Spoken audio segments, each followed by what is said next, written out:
ya miliyoni uyu ufite n'inzu na etaje nta kazi kazi kugira hanyuma abantu bakamuha microphone ngo agaragaze ko ngo ize media ngo social media influence. Get out of here. You're just nobody.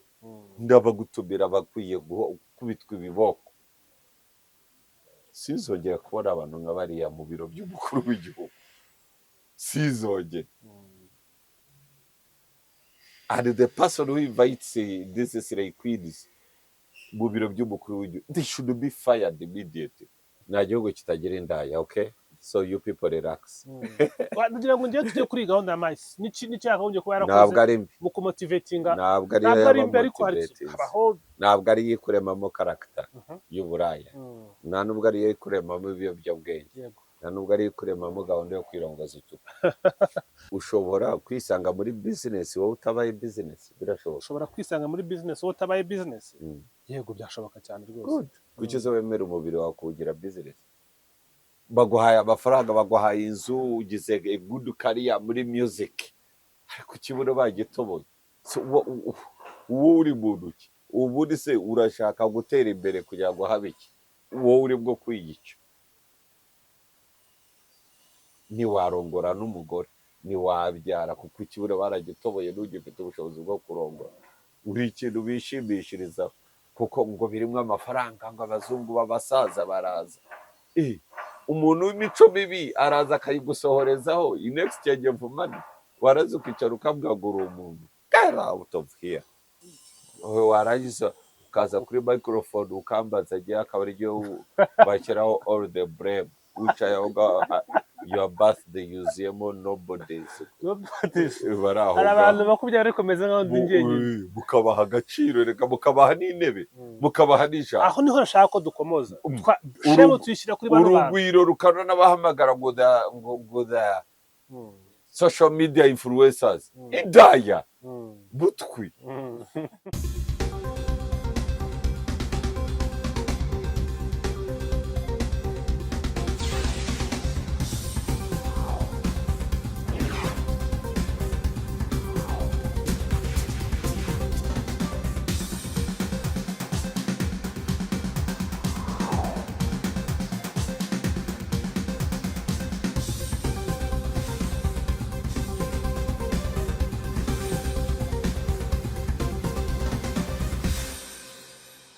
Yego amahoro y'Imana bane namwe bakunzi ba One Nation Radio. Iyi ni radio ya Diaspora y'u Rwanda, ijwi rya Diaspora y'u Rwanda.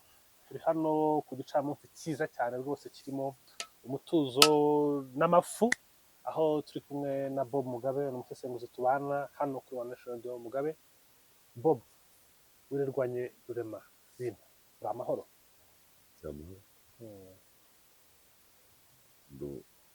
Amahoro ndayari. Nawe urayari? Nda rwose nshima Imana. Ikinyarwanda nirwo rurimi rwiza rwa mbere rubaho ku isi. Yego. Uri amahoro. Urayari. Ntabwo ari ukuvuga ngo ufite amahoro. Amahoro ntabwo tuyagira. Turayaba. Amahoro turayaba. Amahoro tugume tuyari kuko nta kintu ndabura kiruta amahoro. Cyane abantu babazi ibihe bitarimo amahoro turakomparinga tukavuga tuti ibihe abantu benshi nibo bibuza amahoro. Gute? Urugero niba warayisinze ukikubita hasi ukababara cyangwa se ukabyuka uri mu kinya, ufite amahoro se wayibujije? Kandi wakoreshe wasiperiza amafaranga yawe. Abantu benshi nibo bibuza amahoro. Ariko hari umuhanga ntari kwibuka izina ariko ninkubwira icyo yavuze uraza kumwibuka. Wasomye ibitabo byinshi kundusha.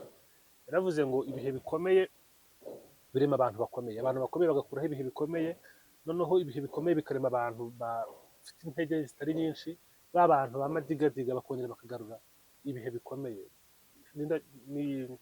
Ndaza kumwibuka ariko icyo ndi kubikubariza ntabwo ari ikiganiro cy'uyu munsi nuko wari ukomeje ku mahoro, nanjye nkomoza ku bihe bitabayemo amahoro.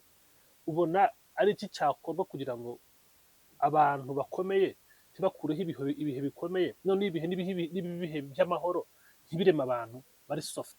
Bisa abantu bari soft baje, urumva, kugira ngo nabyumvikanishe neza, haba hari byaba nko mu Rwanda, hariho generasiyo yakuriye mu buhungiro, bakarwana, bakahagarika jenoside, bakabohora iki gihugu, ariko abana abo rero bakora cyane kugira ngo abana babo babeho neza. Abana babo iyo babayeho neza, iyo batarebye neza, bahita baba maringaringa, abo ba softmen. Abo ba softmen rero nibo bateza ibibazo, bakiretiga crisis. Iyo crisis ibaye, bisaba yuko abaturage babaye victim, bongera bakanyura mu bihe bikomeye. Abana bavukiye mu bihe bikomeye akaba aribo bazateza impinduka. Icya mbere ni abana bo ubwabo, kuvuga uti ese to start by defining themselves. Ndinde, ndashaka iki? Icyo ni ikintu nisisitingaho cyane. Ndinde, ndashaka iki? Ubuzima bwanjye bugomba kungirira akamaro, bukagirira akamaro umuryango wanjye, bukagirira n'akamaro igihugu.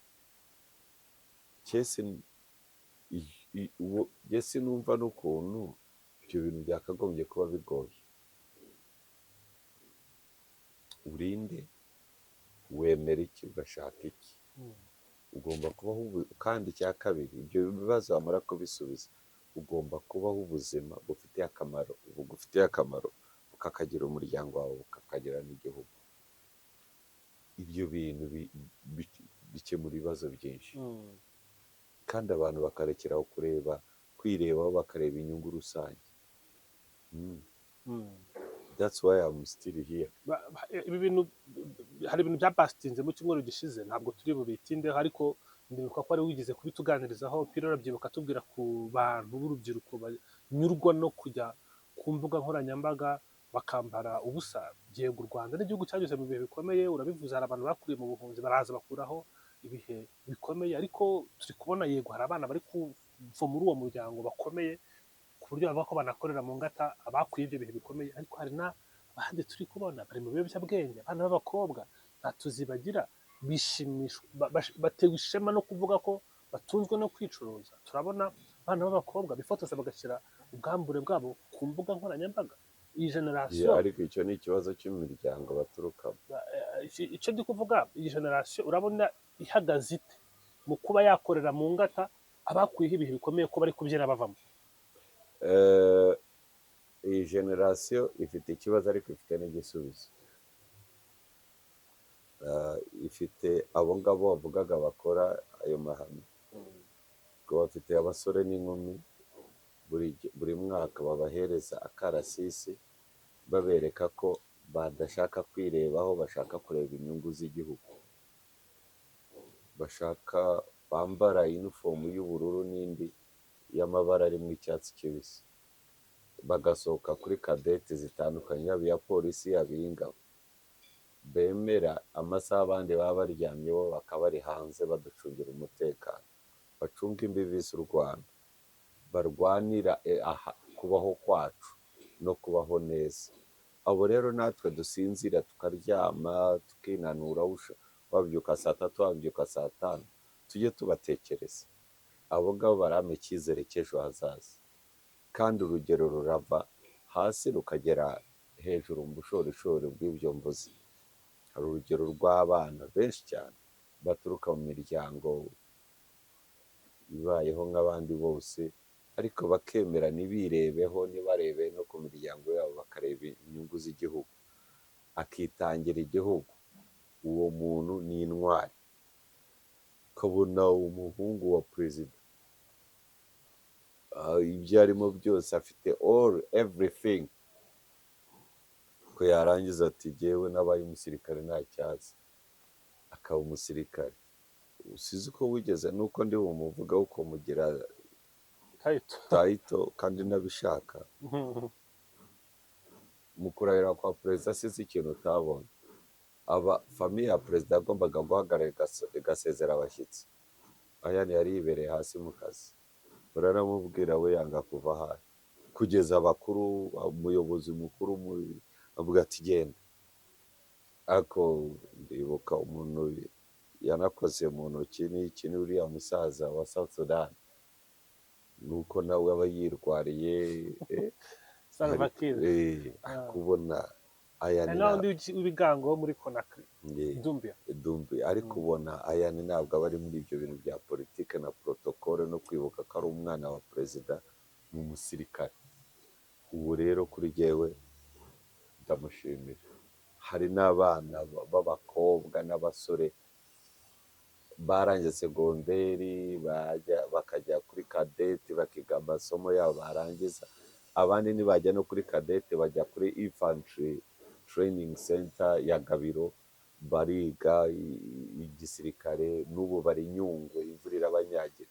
Hari n'abandi bari ahandi mu bice byinshi byo ku isi. I salute them, they are my heroes.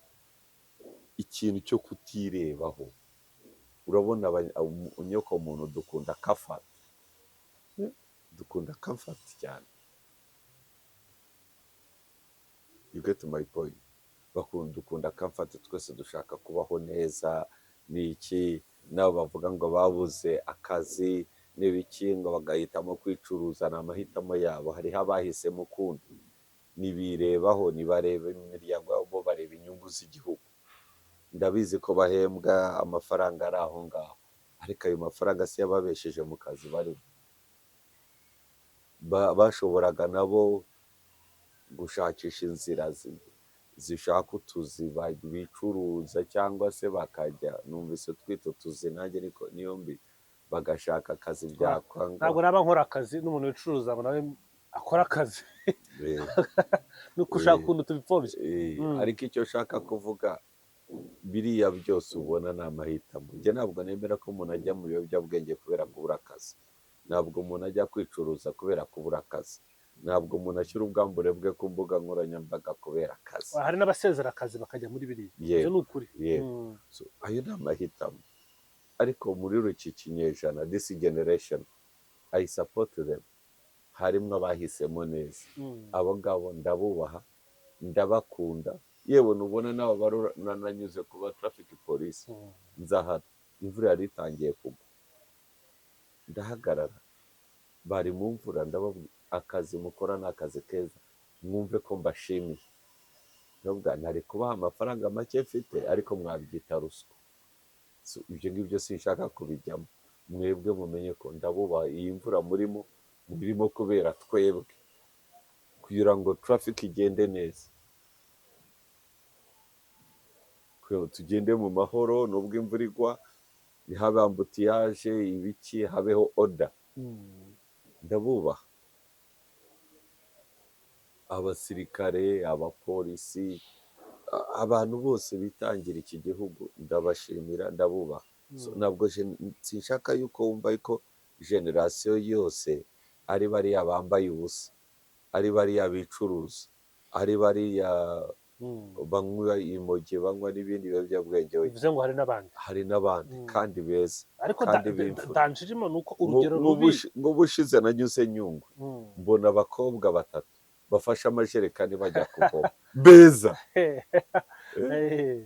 Ngira gutya, nari ngiye kubavugisha, ngira gutya mbona bariyeri, mbona hakurya agasozi barimo, bose bariho barabareba. Ndavuga aba bantu mvugishije bano bakobwa bagira ngo ndihaduye, niho ndabarangaze bakamfata nk'umwanzi. Akabakobwa beza cyane, bakiri bato, fresh. I salute them. I'm proud of them. Bituma mba mu gihugu ryohewe cyane rwose. Urubyiruko rwose ntabwo ari ruriya, twumvikana. Urubyiruko rwose si ruriya, ntabwo ari ruriya. Impamvu narutsinzeho, nkunze gutanga urugero kuri Atomic Habits mu gitabo. Ruriya ni na rukeya, ariko rurasakuza cyane. Impamvu nabizamuye, nkunze gutanga urugero ku gitabo Atomic Habits cya James Clear, asobanura kuri good habit na bad habit. Bidusaba gushyira imbaraga mu kubaka good habits, ariko ntabwo bidusaba gushyira imbaraga mu kubaka bad habits. Bad habits ziriyubaka kandi zisakuza cyane. Kandi none ikibi cya bad habits zitanga ingero mbi ku bantu benshi, noneho bigatuma n'abantu bazikurikira. Ugasanga umuntu ntabwo ashaka gukurikira urugero rw'umuntu ubyuka saa 11 akajya mu kazi agakorera amafaranga y'akazuza, ashaka gukurikira urugero rw'umuntu uryama akageza saa 11, ahubwo agatangira akazi nimugoroba, akareka akazi k'ibihumbi 500. Njye n'umukobwa nzaretse akazi k'ibihumbi 600 kubera ko mugenzi we yamubwiye ngo aya 600 dushobora kuyakorera muri weekend imwe.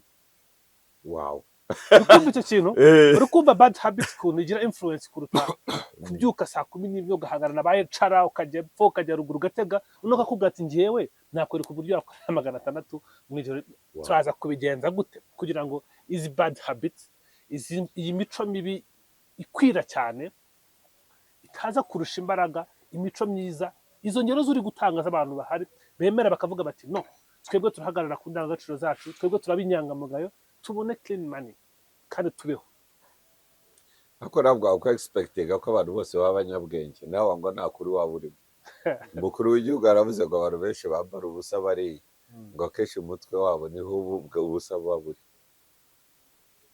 ariko n'ikindi kintu cyo gukunda soft life nagenda hariya muri iyo weekend sinzi icyaba yikoramo uburyo yabona ariko akenshi abo ikigaruka akenshi mu byo wakomeje kuvuga ni ukwicuruza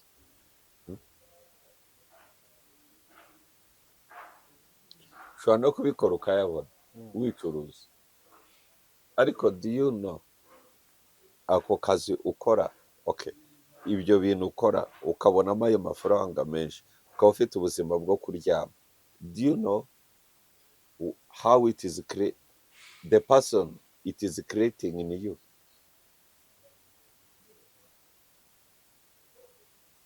ni wa muntu udashobora gutinya kwihagarika ahantu nk'aha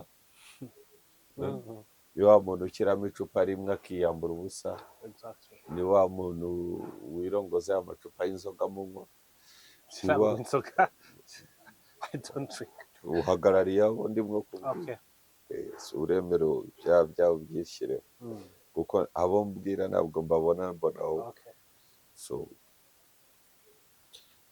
ikibazo kikaba agashaka kwisama ageze mu myaka imugendane kandi ashaka umugabo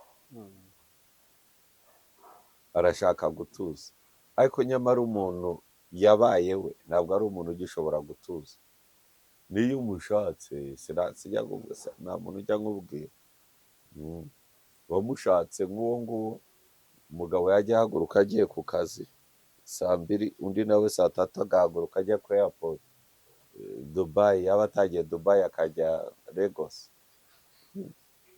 mu busambanyi agatahana amadolari menshi cyane umugabo agasa umugore wanjye amafaranga yakura umukozi wo mu rugo atangiye kubimubwira teregura ahaguruka nawe agahaguruka kandi atwara imodoka nziza imutwara za Volkswagen zirahari zamuka akamugeza ku kibuga akagaruka ukajya no gutaha ugasanga yahagutanze ibintu byose biri ni oda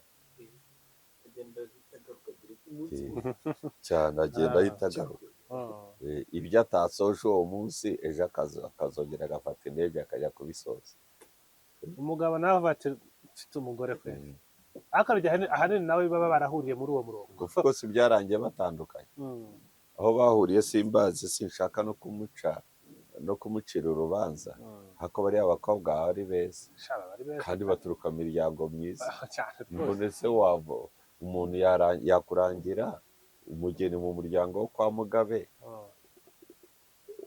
ugatangira kumbishidikanyaho umugabo mwiza ndi imfura muranumira nuko mwemera ibitekerezo byanjye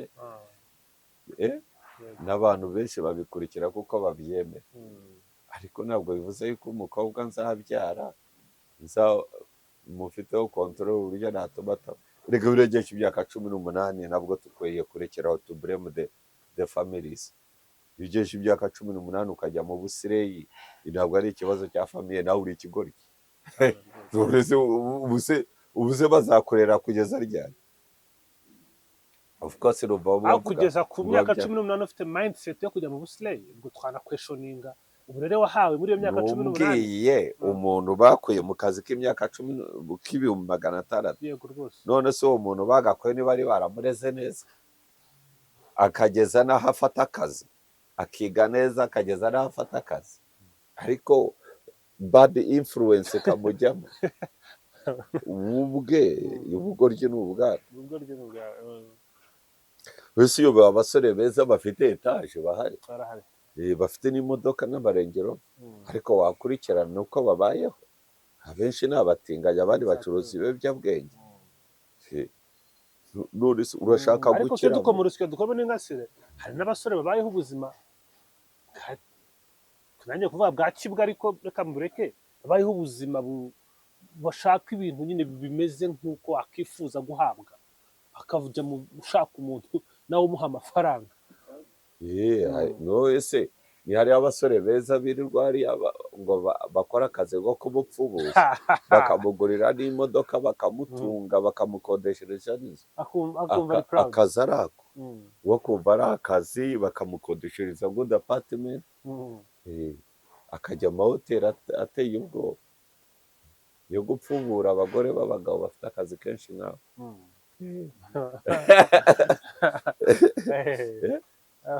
abagore b'abagabo bafite akazi kenshi nkanjye abagabo batakibona umwanya wo kwita ku rugo. Ega icyo utazi ku bagabo Mm. n'abagore bamwe bakora cyane, Yego. uko urushaho gukora cyane ukabona ibintu, Mm. buriya imbaraga nyinshi ntabwo ziri no mu kubona ibintu, imbaraga nyinshi biri mu kubicunga kugira ngo bidasubira hasi, ahubwo ukomeze utere imbere. we gusa uzi ubwoba buba buhari, Mm. uzi umuntu ufite amakamyo 5 agiye Darasaramu, uzi stress ariho kugeza amakamyo agarutse. hari inshingano batakibuka. Of course. Urumva umugabo uricara, ni nacyo gitaga ugasanga umugabo afite amahoteli 4, Mm. ayo mahoteli ko ari 4 yose, Mm. ndagira ngo ayo mahoteli uko ari 4 yose Mm. niwe uyamanaginga, afite chain of hotels. Mm. Umugore we akagira ngo uriya hagera amasaha nk'abiri yaje kwa pruvinga no kudisapruvinga, Mm. ariko abantu abonana nabo kugira ngo iyo hoteli idasubira inyuma zihorana abakiriya, inama aba afite nyinshi n'abantu agomba kubonana nabo ni benshi, bimusaba akazi kenshi. mwe mukabona ava hariya ajya hariya, ava hariya mukagira ngo ari hararigise, ari wakinga with the key people, his business not to go back. Cyangwa se na banki yafashe imyenda adasubira inyuma, looking for good another business. Niba managing iyi hoteli arashaka iyindi ya managing, a growing, a building a legacy. Ahubwo ikibazo kinini aho kiri ni n'abagabo baba businessman, baba good entrepreneurs, banga bashyiramo abana babo, ariko ntibabahereze umwanya to take over those businesses kugira ngo creating a family business. We agashaka ko umwana we aba umukozi akanamugenera n'umushahara, ariko atagrowing business gusa to keep business running. Ariko abasaza n'abakecuru bakwiye kumenya ko aba bana bize neza, bari disciplined, bameze neza, they should take over these companies. Basi ababyeyi bagasigarana imigabane, bagasigara babona dividends, ariko byibuze they take over families, but they take over family businesses to grow. Rwose ntabwo usaba abakire benshi agira atya yacaho etaje ye ikomeye cyane twubanga mu mujyi wa Kigali, abana bakayigurisha kugira ngo bayigabane, bagashwana imitungo yose bakayipasura. keretse niba ushaka mvuga amazina, ushatse wayavuga. rwose etaje ya Makuza iracyari ya Makuza, iyo ifitwa n'umuntu witwa Yusa. Makuza amaze gusaza bana barapasuye kwa Rubangura, no kwa Rubangura niho narinze. tujye handi heza kandi biriya biterwa mu gihe ugifite imbaraga, not letting umuhungu wawe cyangwa umukobwa wawe amanaginga business kugira ngo growing. Warangiza wowe ibintu byose ukabyubakira kuri wowe, wapfa bikajyana nabo. Abana ntubahe DNA yo gukora nk'uko wakoze. No, you don't build a family legacy ngo wubake umurage w'umuryango cyane rwose. wubake ga Rothschild, wubake ga nka Pierce and Morgan, wubake big companies za famille zikomeye. Berkshire irakomeye cyane. zikomeye za Walmart. yes za Walmart ibintu. Ariko ikibazo ababyeyi nabo, niba umwana wawe niba yize akaza agakorana nawe imyaka 3 muhereza inshingano abe CEO, wicare cyangwa nawe ushore mu bindi, ariko yubake family business.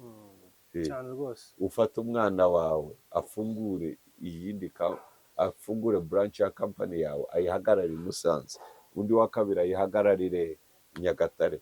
Nawe wowe ikintu ukora uzajya ukoresha inama rimwe mu kwezi, nabo bakubwire aho ibintu bigeze.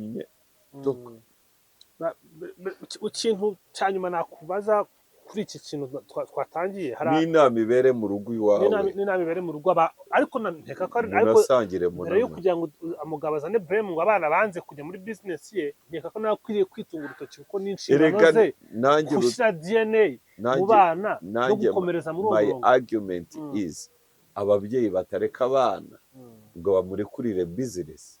Ako ntabwo bimurekurira kuze, ntekereza ko ahubwo watangira akiri muto kumuremamo DNA yo kumva ko agomba ariko uyimuremamo kuyimuremamo umuremo umuzana muri business yawe. Yego. Basi niba ushaka ko akamirika cyane, mubwira ajye gushaka akazi, bamuhereza akazi ahandi, uburyo aho handi bamuhaye akazi atangire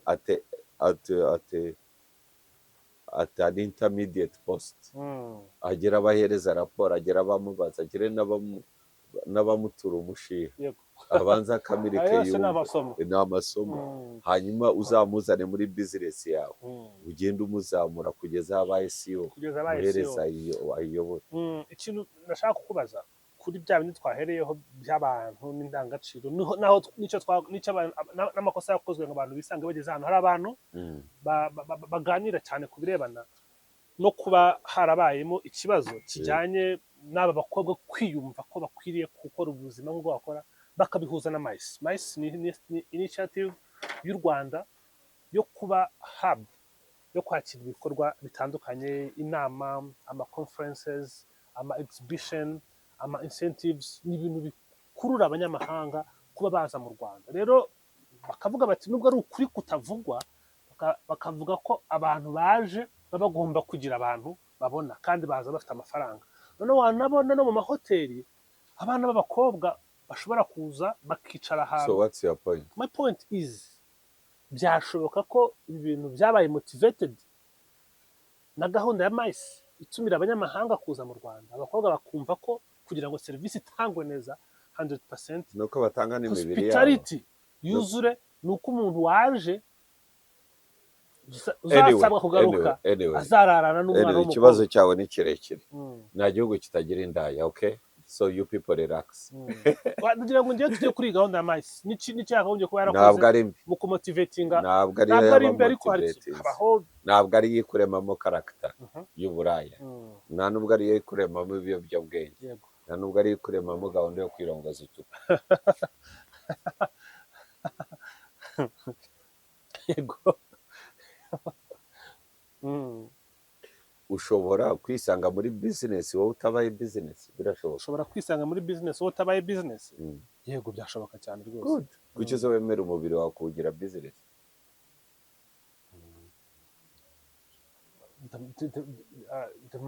It is a morality decay.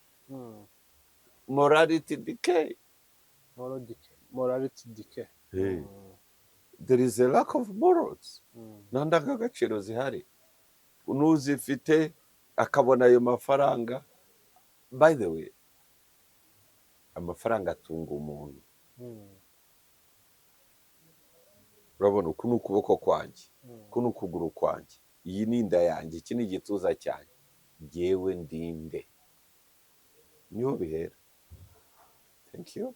Ikindi kibazo, ndakira ikindi kibazo. Icyo ndakirangije mu buryo bworoshye. Icyo ngicyo kiranumvikana, reka tunakiveho n'ikintu cyumvikana. Gusa numvaga dukeneye nk'aba National Radio gutanga contribution yacu kuri ibi bintu, kuko iyo morodike uri kuvuga yabayeho, dukwiriye kuza kuziba n'icyuho. Hari ibintu contribution yacu hari ibintu bibi bihari birimo amafaranga menshi, amahitamo ni ayawe. Urahitamo wowe cyangwa urahitamo amafaranga? Nuhitamo amafaranga uko uzasoza urakuzi, nuhitamo wowe nabyo ni sawa, ariko uhitemo ko wowe ukora business ariko business atari wowe. Yego. You should do business, but you shouldn't become a business. You should do business. You shouldn't allow you to be a business. You shouldn't allow you to be a business. Thank you so much. Muga nari bivuze mu kanya, ibintu byose biri hano ku isi byiza n'ibibi turabitunga, ariko wikwemera kuba ikintu. Wikemera kuba ikintu. Nyemerera turebe no ku rundi rupapuro, kuko ni contribution yacu. Ibintu ntago byaza gutya. One Nation Radio dutanga contribution ko abantu bakwiriye kubyumva, wanafata n'umurongo wo kubikora. Ariko ndagusubiza, ariko urumva ubwo mangira ngo umuntu ubikora abikore, ariko byibuza ntitubyeze. Yabe ni byiza ndonye abikore, ariko ntitubigire ibintu biri bitafite icyo bitwaye. Exactement, ntitubitagatifuze, ko abantu benshi muri iyi minsi babigize success nyine, bakabigira nkaho ngende umwana w'umukobwa ntabwo nakicwa n'inzara, hari abasaza bafite amafaranga, ukumva ari na proud arabivuga no mu kiganiro, ariko atakwicwa n'inzara. Hari abasaza bafite amafaranga. Urumva kwicwa n'inzara byo nanjye sinshaka ko wicwa n'inzara, ariko still hari ikintu ushaka kuvuga. Kuki utarimo kumva n'icyo kintu, kumva ko hari abasaza bayafite? Abasaza, what is your business mu basaza? Cyangwa abo bayabonye bate? Kuki wemera kuba ikintu abantu bishimishiriza? Uretse ubumuntu ubaye etuye abantu bishimishirizaho just because of money. Ariko nuko batumva. Oya, if Peter ashaka kwishima cyangwa Mugabe cyangwa wowe bakakwishimishirizaho in exchange of money, ukaba uri proud y'ibyo kuri ikintu abantu bishimishiriza. Ndabizi yuko capitalists babishakira amazina meza iki.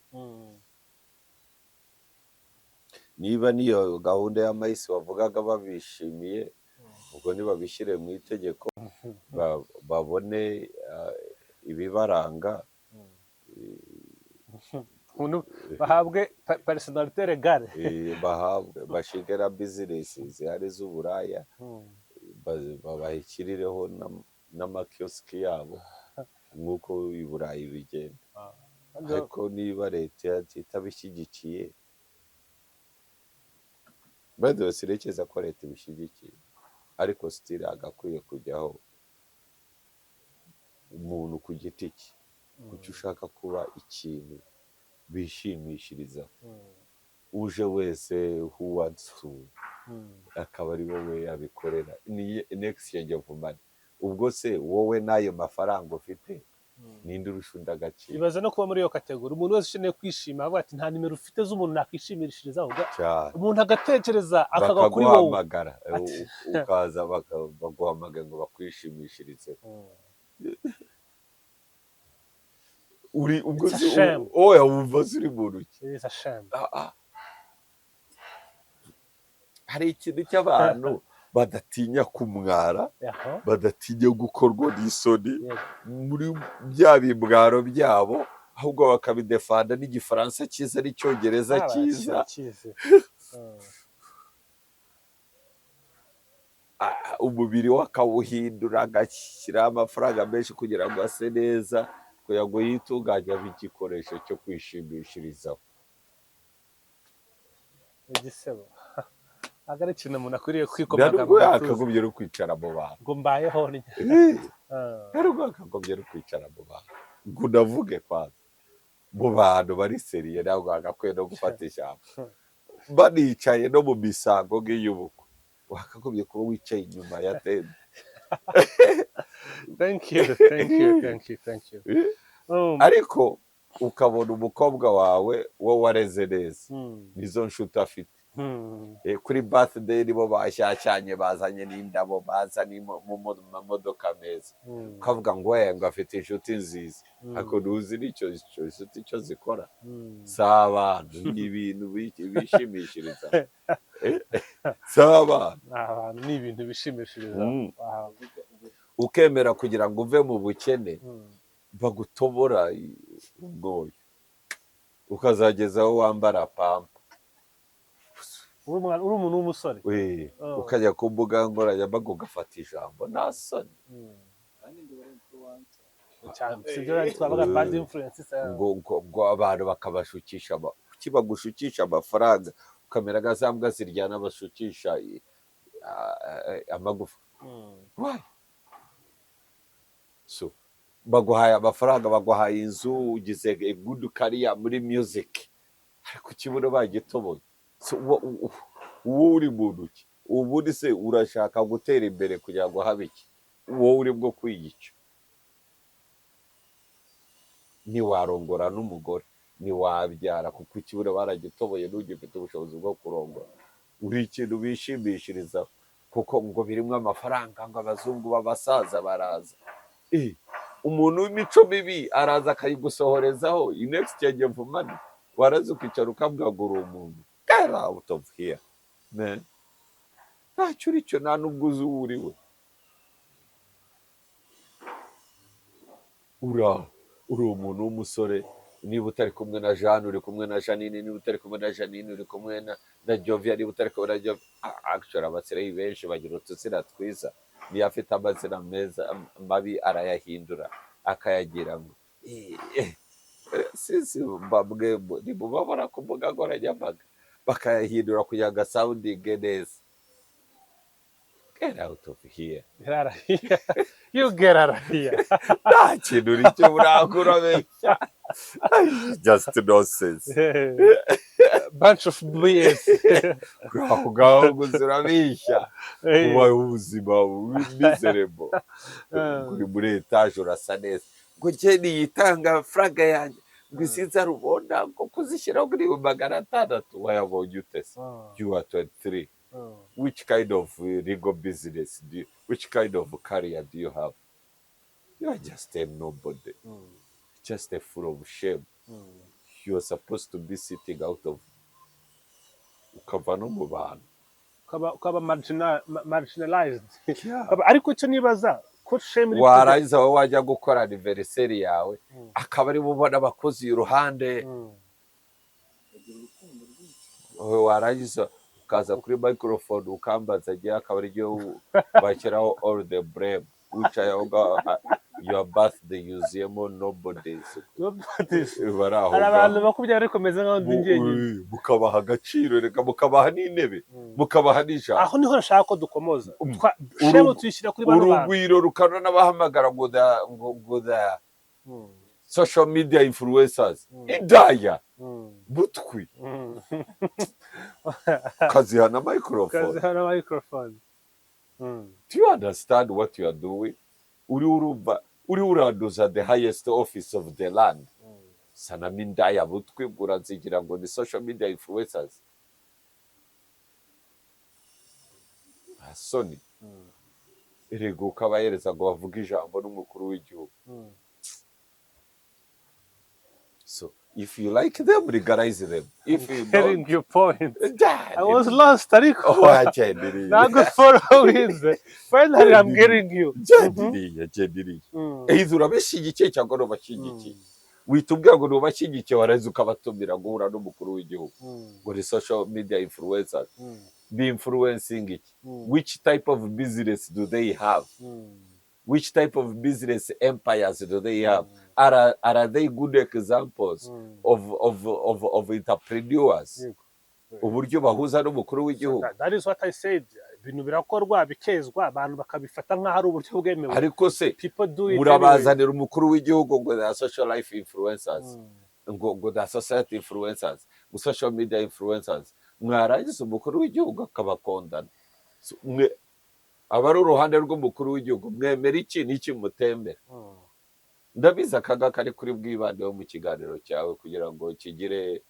iki kiganiro ni A- cyiza ariko- ako nafata ndio ariko- natahito nashyiraho iki kiganiro natahito nashyiraho kiraryoshye ariko the fact is gerega ikibazo kiri muri society yacu aba bantu mushaka ko ducontributinga ngo ntabwo iyi mico ni mibi eske murabyemera ko ari mibi cyangwa ari mubyemera wowe urakoresha birthday yawe akaba ari butumire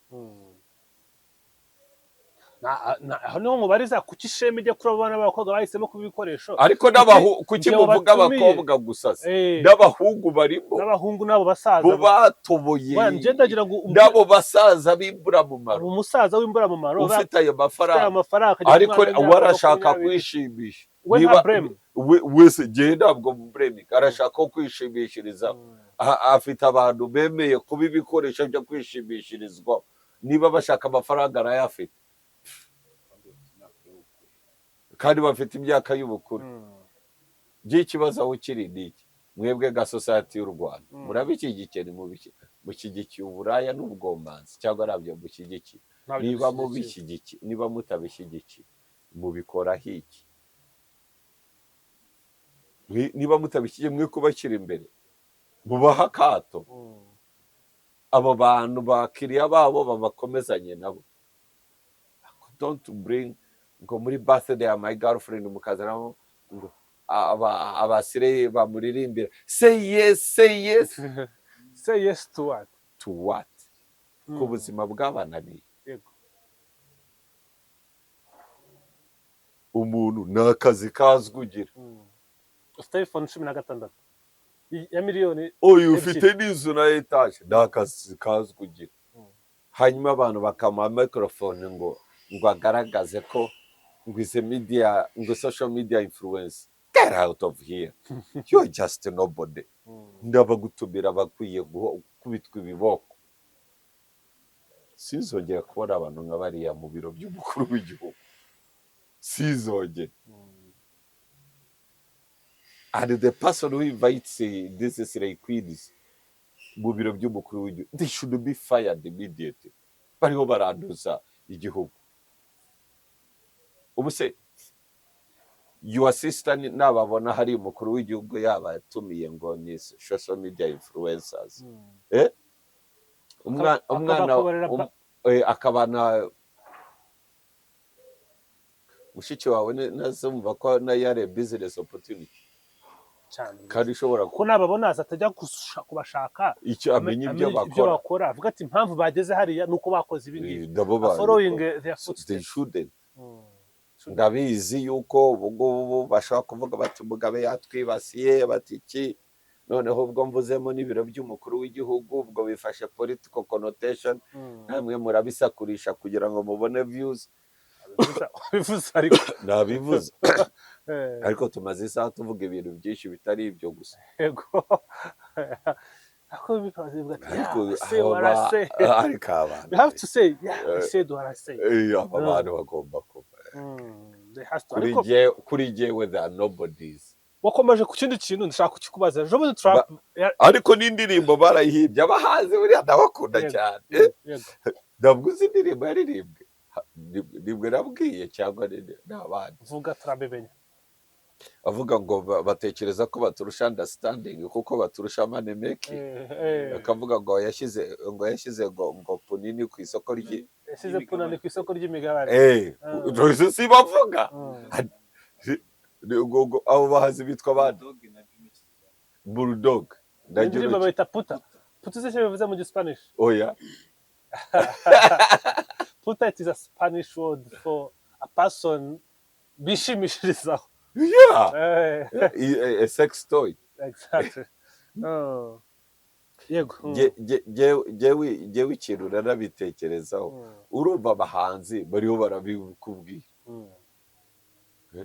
abahanzi bariho barabikubwira by the way kudoze rwose ndabashimiye abo basore ni Juno Kizigeza na Buda na Bulldog abo rero Juno Kizigeza na Bulldog bemereye ikawa vure rwose niba ari n'inshuti zanyu bahamagare babwiye Mugabe rwose bemereye agakawa rwose n'abantu babagabo aranakubwira ngo there is something for there is nothing like for nothing. Uremeye aba bantu ni gute mutagere ko ba microphone aravuga ngo there is something for something nubwo byabaye something for nothing. n'ubundi bigaragara nk'aho ari something for nothing, ariko there is something for nothing. none se sidiri bwo kuzamuka mu rubyiruko baza RBC irazamuka itese 25% mu bwandu bushya buri mu rubyiruko. yego 25% ni nini.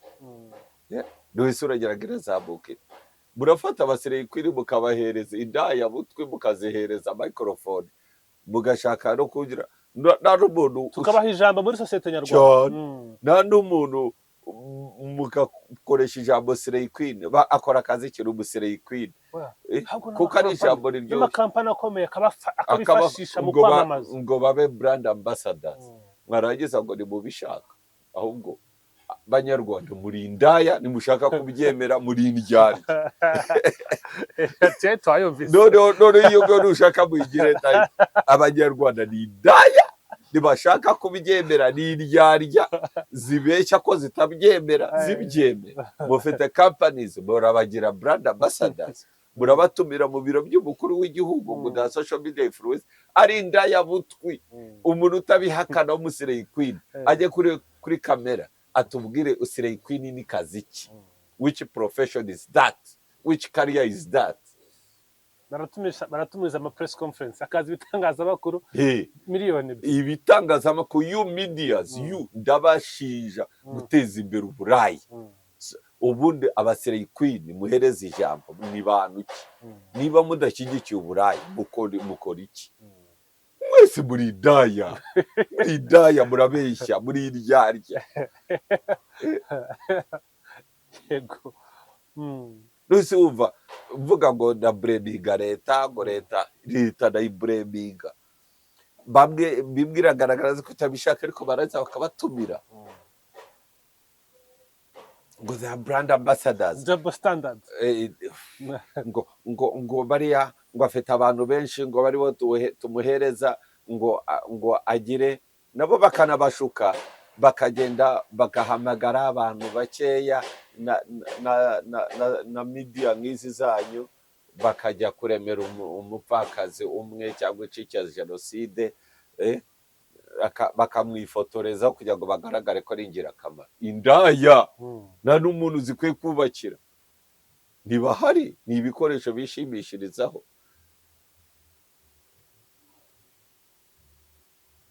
bamwe bakavuga ngo we akageza niba atamamaje apera akamamaza reyo ngo ni brand ambassador. ndabizi imeza ndibwo kuzunguza hari abantu benshi bayicayeho, ndabizi neza, ariko I have no fear. nimwe mwazanye iyi topic, nimwe mwandumiye sijyo abashatse yanjyaga none se mwemera iki?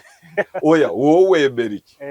ukoresheje birthday wizengurukije n'isi mburamumaro iz'abahungu n'abakobwa, ubizi neza n'uburaya uri kubitiza umurindi nawe. yes wowe utumisha abo izo ntabwo ndi kuvuga ho uri urafata your daughter akoresha birthday akaba ari batumira insoresore bafite imodoka nziza ukagira ngo successful people follow up their career. What do they do? abasore baraho bakoze ngo ishyirahamwe ry'abapfubuzi baratwara imodoka nziza mu mujyi wa Kigali. igihe kibazo bafite si izo modoka nushaka kugira iby'isi byose, ariko don't tell me yuko ufite ijambo mu bantu kuri indaya.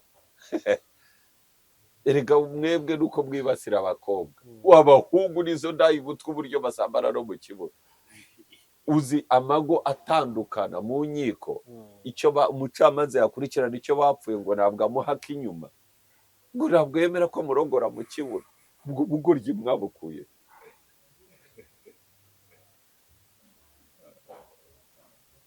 and we are here twigira bata ibi bintu abana b'abakobwa baratonaniye bambara ubusa, abana b'abasore baradusebeje. tubiha ijambo, tubiha intebe. Ari we brand ambassador of your business. Get out of here. Nta kintu wanga. uri kubeshya. urabeshya uri indyarya mbi cyane. Ibintu by'abanyarwanda byo kwatsa umuriro mujunditse amazi mukwiye kubireka. Ndabizi barantera amabuye akazi kabo ariko njye nta kibazo, njye ndataha ndyama.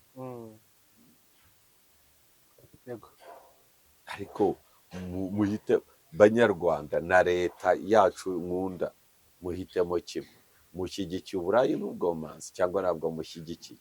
Niba mutabushyigikiye, aba bantu mubime ijambo, munabakure kuri Limelight. Abantu barababwira ngo Kigali boss babies cyangwa boss babies. Get out of here. haba igitaramo bakabaha ijambo kuri stage. Get out of here. Low personalities. Ako kuba boss babies byababuza kuba babona amafaranga muba mu mukora buryo buzwi. niba buzwi bakora iki? Peter bakora iki nimba buzwi?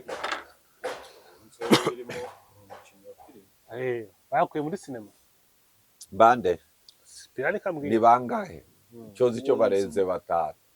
Ubwe n'ukira filime undi arabeshya amafaranga akuye mu Burayi agashinga restaurant. none se ku buryo iyo filime ariyo mwubakira yanzu y'agatangaza ni Hollywood se Kigali. abandi agira akabeshya agashinga restaurant, ariko iyo restaurant nayo niyo kwihishamo ni indaya butwe. Hanyuma dusoza, what's next for woke movement? Wabikomoje uvuga uti woke movement nose Trump yavuze ati oya va kuri Trump. Niba mwemeye ubwomanzi n'ubwakire bwose, you don't have to be picky. niba mutabwemeye mwisakurisha ibya Trump simbivuga. Trump yavuze ati America, Trump ni president wa America. Yego. Akomezanya na society. So what next to them babyimenyere. Cyozi cyo ntabwo abeme cyane no si imico iri kutuniga. Ariko nabo batagiye kubona ko ari ikibazo. Nabo batagiye kubona ko ari ibibazo bikomeye. So bottom line here is nabo batumye na Kamara atsindwa. Barabizi ibintu by'abademokrate kwigira abantu badafite ibyo bemera, batagira n'indangagaciro, bashaka gucreatinga isi ifite abantu b'amarobo. abantu barabihaza.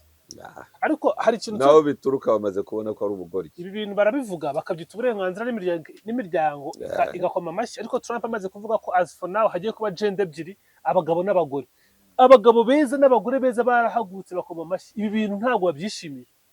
Imiryango ariko ikibazo gikomeye, societe ni indyarya. none se abo bageyi n'ibiki n'abawoke ni bande? Si bamwe muri twe? Ikibazo nanga ni uburyarya. Uragaragaza kutabi, ariko of course inuza nta muntu wari uyobewe yuko abawoke ari ukudufosinga ubugoryi. Ariko tukabyihorera kuko bishyigikiwe n'abademokrate kandi bafite power, bayobora igihugu gikomeye. Ariko iwabo bamaze kubona abaturage baravuga oya. N'icyatumye abademokrate batsindwa mu bintu byinshi byatumye batsindwa biriya bintu cy'abawoke. Abagore abatinganye, ngo umugore ashobora kuba umugabo, ngo umugabo ashobora kuba umugore, ngo umuntu ashobora kuba yambaye umubiri ariko ku mutima we yiyumva ari ipusi akamyayuza, ntashobora kuvuga ntacyo, ukabona umuntu ngo ni uburenganzira bwe. ubugoryi. Harangiza ugashaka no kubizana mu Rwanda kubidutsindagira. Nizere ko Trump ari buhita akuraho ibihano bafatiye Museveni.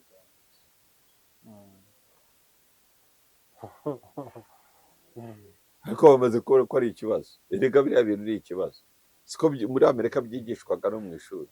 Umwana akiri muto w'imyaka 9 ugatangira kumwumvisha ko ashobora kuba, nubwo ari umuhungu ashobora kuba ari umukobwa. Ari uburenganzira bwe.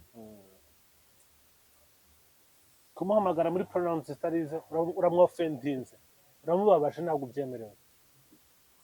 Jewe urebye buriya narasoje. Mugabo urakoze cyane, Imana iguhe umugisha. Ni ukuri duhaye ikiganiro iki ngiki bakita bombshell. Uretse kukupa ariko iki kiganiro ni cyiza, ni ukuri pe. Thank you so much. Murakoze cyane. Sayo Imana iguhe umugisha.